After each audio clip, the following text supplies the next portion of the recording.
Владимирци е център на малка община. Намира се на около 20 км южно от град Шабац. Ловното сдружение «Фазан» разполага с просторни помещения на улица Свети Сава, където с удоволствие се събират неговите над 400 членове, които продължават дългогодишните ловни традиции в този край.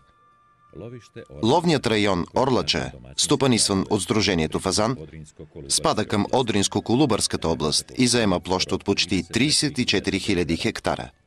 В него постоянно обитават сърни, зайци, фазани и яребици, а през топлите месеци са многобройни пътпадъците и горголиците.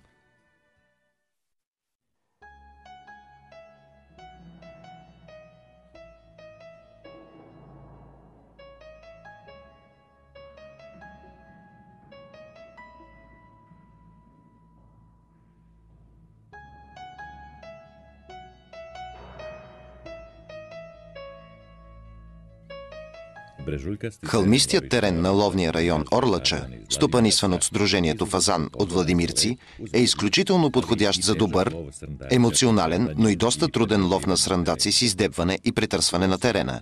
На разсъмване дивечът излиза на паша, а ловците, придружени от професионални водачи, тръгват на обиколка в търсене на добро място за лов.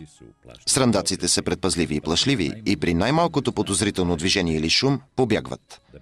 За да има възможност за отстрел на капитален трофей, ловецът трябва отлично да познава терена и да е готов за дълго проследяване. Разбира се, трябва и късмет. Такива екземпляри не излизат за дълго на паша, основно на края на гората, а имат и изострени сетива, така че шансът за стрелба обикновено е рядък и краткотраен.